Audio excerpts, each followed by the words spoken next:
Ex cheated on me with her cousin and expected to save face? I think not. Hello guys, and welcome to another Out of This World story. Friendly reminder that this video will have two separate stories in it. Let's start this story by saying this happened 12 years ago. I'm now happily married with 3 children and regret absolutely nothing.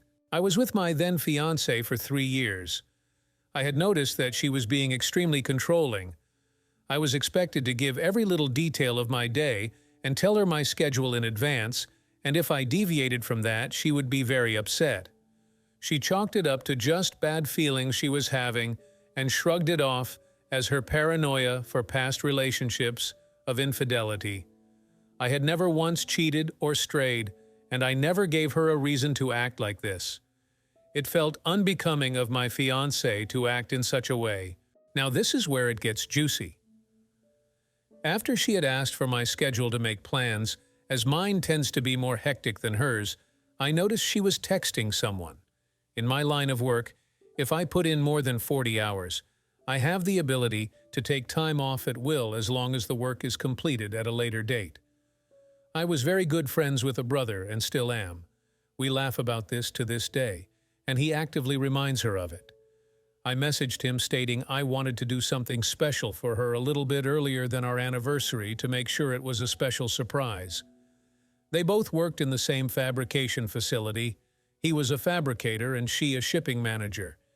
He was kind enough to let me know her schedule. That's where the discrepancy falls into place. Without my knowledge, she was foregoing overtime. She worked 12-hour shifts Monday through Friday, with the exception of Wednesday, when she would only work half a day. She had been taking Wednesdays off right around the time that she started getting extremely controlling. Lucky for me, I had stacked several days of leisure time up, so taking a Wednesday off for me was not an issue. A few days go by, and Wednesday's here. I put on my work gear and leave for work. I was expecting her to leave as our apartment complex had 2 exits on the same road I could see directly across from a shopping center. So I parked my car near the back and waited. After about an hour, I noticed a very specific red Mustang with a specific decal on the back window. It was her cousin by marriage. I had also done my due diligence to take an old laptop, which we kept on our desk in an office area with a full view of the living room, bedroom door, and bathroom plus the kitchen. I had set it up for remote access and had it alert me when the webcam noticed movement. Giving her the benefit of the doubt, I thought he may be dropping something off or coming over to assist her with something, as her family sometimes does. Sure enough, a message came through. So I remote into my laptop. He walks through the door without skipping a beat. She unbuttons his shirt and begins kissing him. I created a URL link for the live stream, and as she was preoccupied, we had a family group text and a friend group text. They were both part of it, but at the current time, they were currently indisposed and didn't look at their phones. They didn't even wait. They could have gone to the bedroom, but no, they decided to get freaky-deaky right there on the couch. I sent the link off to the friend group chat and the family group chat. Within minutes, I'm getting calls non-stop from friends and family alike. There was no turning back.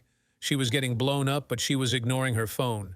Not until the 4th or 5th call came through did they decide to take a break. For context, the state I live in allows recording of personal property regardless of occupancy. I was the only one on the lease. She wasn't allowed to be on the lease because of poor credit. The call she had picked up was from her cousin's mother, who she was banging. She answers the phone on speaker, and I kid you not, the first words out of his mother's mouth were, "Stop fluffing my son." They both became rigid, and she began to stutter over her words, saying, "What are you talking about?" etc.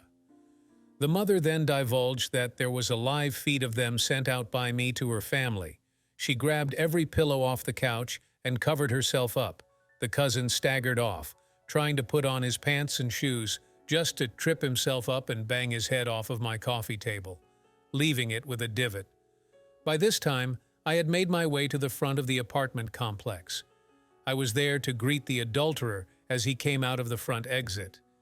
He froze and began to cry, apologizing profusely. I'm not going to lie. What happened afterwards wasn't my best moment, and I nearly got into legal trouble if it weren't for the fact that he was trespassing on private property. Let's just say I had a cast for 6 weeks and he wasn't in any family photos for months. I went up to the apartment, where she was now fully clothed and crying inconsolably. I asked her if it was snot or cum on her face. Then I told her not to answer because it didn't matter anyway. I gave her 1 hour to remove all her belongings, as again, everything in the apartment was mine, except for clothes, some makeup, and a few kitchen utensils. Her mother would not let her move in, as she was just filled with embarrassment. Same for her brothers, and the cousin's mother kicked her son out. Rumors spread around our town very quickly, and for a lack of better words, she was untouchable. Damn, he went nuclear real fast. Anyways, into the next story we go. Subscribe and ring the bell for more wild stories. See you next time.